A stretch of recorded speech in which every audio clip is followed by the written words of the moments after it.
Ngunit muli, pipiliin ko ang bansang Pilipinas, ang lupang aking sinilangan at pinakamamahal.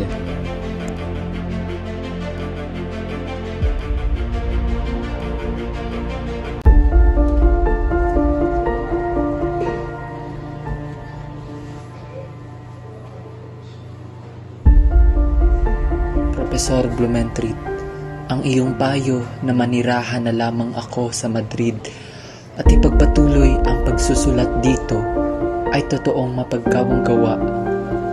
Ngunit patawad sapagkat hindi ko ito magagawa. Buong buhay ko ay gusto ko lamang manirahan sa aking bansa sa tabi ng aking pamilya. Kaya't buo na ang aking desisyon na muli akong babalik sa aking pinakamamahal na bansa at aking lupang sinilangan.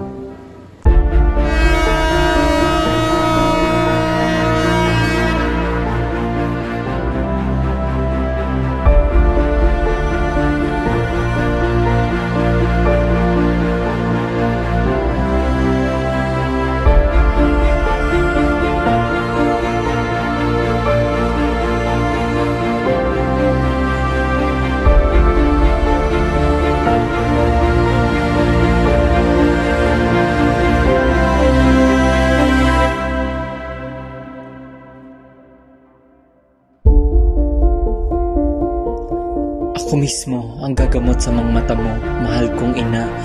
Ikaw ang unang magiging pasyente ko sa itatayo kong klinika.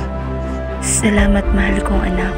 Noon pa man ay naniniwala na ako sa kakayahan mo.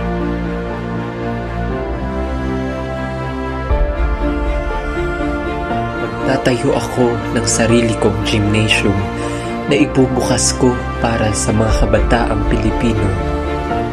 Nais kong ibahagi sa kanila ang aking kaalaman at kakayahan sa gimnastiko at florete na pwede nilang pagkaabalahan sa halip na gawing libangan ang anumang uri ng pagsusugal.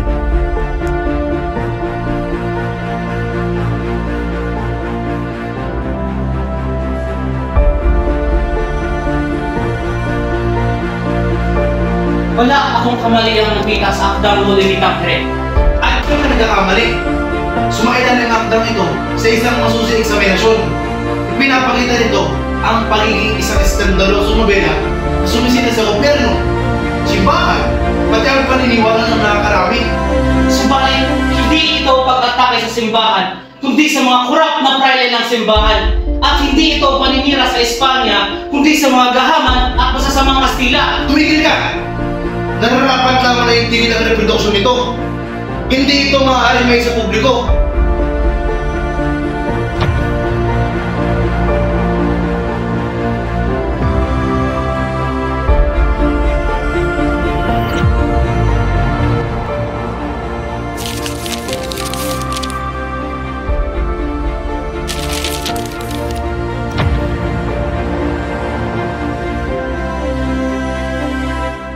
Walang kabuluhan ang buhay na hindi inialay sa mabuting kaisipan.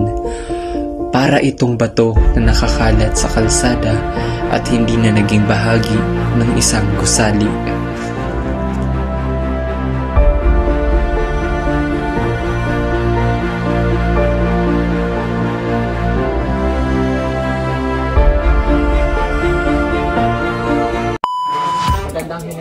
Magandang general. Isang masusing eksaminasyon. Sige, nagpalalusun na.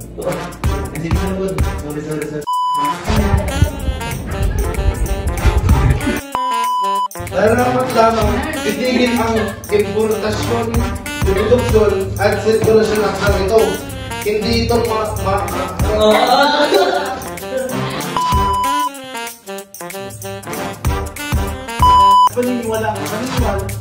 paniniwala ng mga tao. Nakakarami. Tumigil ka!